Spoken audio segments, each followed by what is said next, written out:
Hey, ¿qué tal? Bienvenidos a un nuevo video y en esta ocasión es para hablar sobre los preliminares de la función lineal.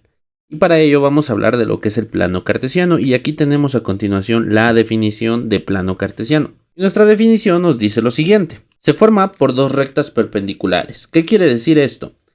Que cuando estas dos rectas se cruzan, vamos a tener un ángulo de 90 grados que forman entre ellas. Por eso es que decimos que son rectas perpendiculares, cuyo punto de intersección se denomina origen. Es decir, aquí vamos a llamarle origen. Ahora, la recta horizontal recibe el nombre de eje X. Aquí podemos ver que ya tiene asignado tanto la X como la Y. Entonces, la horizontal es el eje X. O bien, eje de las abscisas. También podemos decir eje de las abscisas. Y la recta vertical, podemos ver, recibe el nombre de eje Y. Entonces este es eje Y. O bien de las ordenadas. Y colocamos también ordenadas. Ahora, lo siguiente que nos dice es que el plano cartesiano está dividido en 4 regiones llamadas cuadrantes. ¿Y cómo vamos a identificar estos cuadrantes? Bien, pues los cuadrantes se van a identificar de la siguiente manera. El cuadrante 1 es donde los ejes, tanto de X como de Y, son positivos. Y a partir de este, vamos a tomar en cuenta la numeración de cuadrantes en sentido antihorario, es decir, en sentido en contra de las manecillas del reloj. Entonces, vamos a decir que este es mi cuadrante 2, el cual tiene el eje positivo en Y y el eje negativo en X. Mi cuadrante 3 va a ser el que tiene ambos ejes en la parte negativa, tanto el eje X como el eje Y. Y finalmente, el cuarto cuadrante va a ser aquel que tiene el eje de las X positivas y el eje de las Y negativas. Entonces, de esa manera nosotros podemos identificar cuáles son nuestros 4 cuadrantes. Ahora, nos dice que a cada punto P se le asigna un par coordenado o coordenada y se expresa como P, paréntesis, la coordenada en X, la coordenada en Y. Es decir, yo puedo tener la representación del punto A y decir que tenemos una coordenada 5, 4. Es decir, vamos a tener la coordenada 5 en X y la coordenada 4 en Y. Pero para hacer un poco más entendible esto, vamos a ver cómo ubicar o localizar puntos en un plano cartesiano. Y para ello tenemos este apartado que se llama localización de puntos y nos dice lo siguiente: para localizar un punto P, coordenada X, coordenada Y, en el plano cartesiano se toma como referencia el origen, avanzando tanto como lo indique el primer número, es decir, la abscisa, hacia la derecha o hacia abajo, tanto como lo indica el segundo número, que es la ordenada. Esto va a depender según sea su signo. Entonces vamos a tratar de entender esto un poquito mejor. Y para ello tenemos en azul que dice localizar los siguientes puntos. Y el primer punto que tenemos es, vamos a poner colores, y nos dice localizar el menos 5,4. Bien, la primera coordenada es en X. Bueno, si la primera coordenada es en X, vamos a ubicarnos en la coordenada menos 5 sobre el eje X. Es decir, este es el menos 5. 4. ¿4 con quién? Con el eje Y. Entonces, 4 acá. Y para localizar un punto va a ser donde estas no se ve muy bien. Tenemos el menos 5 y el 4.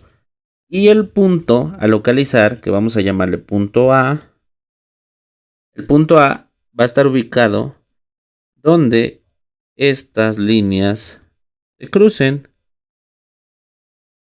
Es decir, aquí. Aquí está el punto A. ¿Por qué? Porque tiene una coordenada menos 5 en X y una coordenada 4 en Y. Vamos a tomar otro color. Y ahora vamos a localizar el punto B, que es el 3,2. Localizamos la coordenada 3 en X y la coordenada 2 en Y. Y ahora trazamos dos líneas de referencia para ubicar nuestro punto B. Y así hemos ubicado tanto el punto A como el punto B. Vamos a ubicar otro más y el otro va a ser el punto C, menos 2,0. Entonces, si yo ubico el menos 2 en el eje X, va a ser este, y el 0, pues aquí es 0 para ambos ejes, tanto para el eje Y como para el eje X. Entonces, ¿qué quiere decir?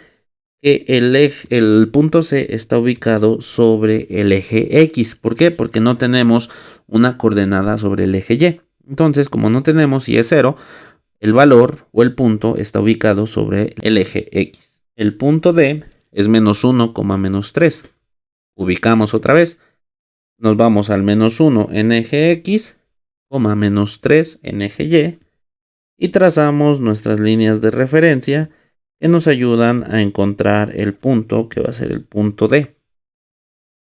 Ubicamos ahora el punto E y el punto E es 0, menos 4. Ahora es 0 en X. ¿Qué quiere decir? Que el 0 está aquí. Menos 4. Menos 4 en Y es hasta acá. ¿Qué quiere decir? Que entonces mi punto E está ubicado aquí porque no tenemos una coordenada en X, no se desplazó ni a la izquierda ni a la derecha. Y sobre el eje Y nos desplazamos hacia abajo porque nos indica que es menos 4. Entonces son 4 unidades hacia abajo, hacia los negativos. Y finalmente, para terminar los ejemplos, vamos a colocar el punto F. Y el punto F nos dice que es 5, menos 1. Entonces, ubicamos al 5 en el eje X y tenemos que está aquí. Y ubicamos al menos 1 en el eje Y y está aquí. Entonces trazamos nuestras líneas de referencia y esto nos llega de esta manera. De tal forma que entonces en este punto va a estar ubicado el punto F. Y de esta manera nosotros ya hemos ubicado 6 puntos en los distintos cuadrantes, ya sea en el cuadrante como tal o incluso sobre las mismas líneas que representan nuestros ejes. Así que como podemos ver, realmente localizar un punto no es tan complejo cuando tenemos números enteros, porque ya meternos o tener números decimales puede hacer que esta actividad de localizar puntos pueda ser un poco más compleja, puesto que hay que fraccionar cada segmento que tenemos de nuestro eje. Pero bueno, al final, la forma de encontrar un punto en el plano cartesiano es fijarnos en las coordenadas y buscar, ya sea en el eje X, en el eje Y, buscar estos valores tanto en el eje X como la primera coordenada y en el eje Y la segunda coordenada después de la coma. Siempre vamos a tener esta representación y nunca hay que olvidarla. En un punto la primera coordenada es de X y en la segunda va a ser la coordenada en Y. Ya dependiendo de su signo vamos a saber si es positiva, si es negativa, si lo vamos a ubicar en el primer cuadrante o si lo vamos a ubicar en el segundo cuadrante. Hasta aquí ha llegado el video de hoy. Espero haya sido de tu agrado. Si es así, regálame un like. No olvides compartir y suscribirte. Y si tienes alguna duda, déjamela en los comentarios o simplemente dime desde dónde me ves. Sin más que decir, nos vemos en un próximo video. Hasta la próxima.